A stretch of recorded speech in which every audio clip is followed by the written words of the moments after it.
Hello বন্ধুরা, আমি তোমাদের কাছে নতুন একটা রান্নার রেসিপি নিয়ে এসেছি। আজকে আমি রান্না করছি পাবদা মাছের ফিশ ফ্রাই।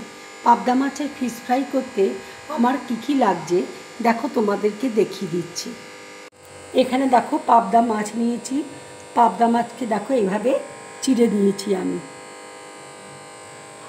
এখানে দেখো ব্রেড ক্যাম রয়েছে, একটা ডিম নিয়েছি, দই আছে, টক দই, ধনেপাতা বাটা আছে, আদা রসুনের পেস্ট রয়েছে, লঙ্কার গুঁড়ো আছে, এখানে লেবু রয়েছে, নুন আছে, বেসন আছে, কর্নফ্লাওয়ার আছে, হলুদ আছে আর ব্ল্যাক পেপার আছে।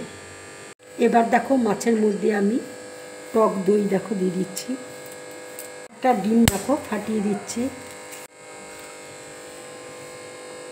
আদা রসুনের পেস্ট দিয়ে দিচ্ছি,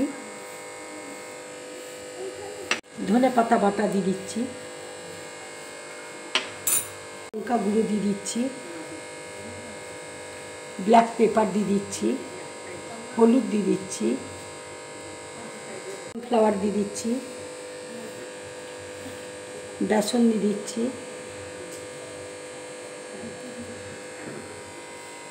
আন্দাজ মতো দেখো নুন দিয়ে দিচ্ছি, লেবুর রস দেখো দিয়ে দিচ্ছি,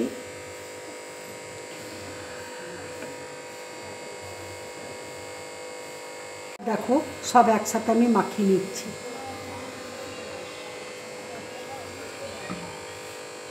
এবার দেখো 1 চামচ মতো আমি তেল দিয়ে দিচ্ছি।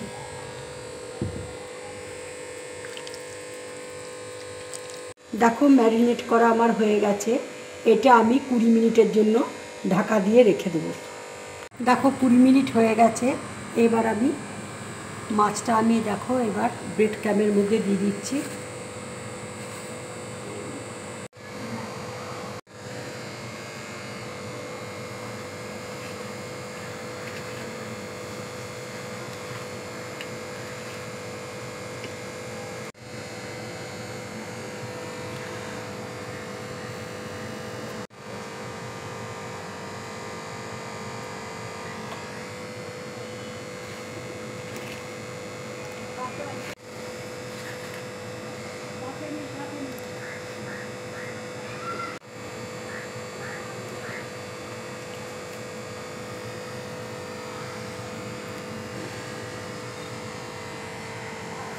দেখো কড়াইয়ে তেল বসিয়েছি, তেল গরম হয়ে গেছে। এবার আমি এক এক করে তেলের মধ্যে ছেড়ে দিচ্ছি।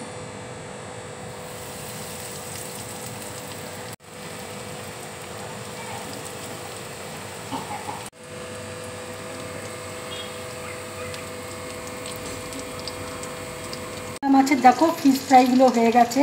এবার আমি প্লেটের মধ্যে তুলে নিচ্ছি।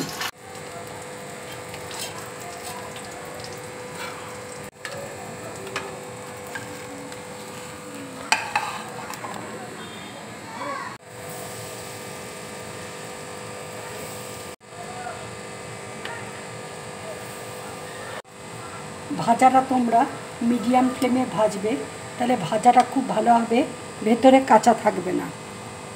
দেখো ফিশ ফ্রাইগুলো আমার সব হয়ে গেছে। তোমরা এইভাবে ফিশ ফ্রাই বানিয়ে বাড়িতে খাবে, খুব ভালো লাগবে খেতে।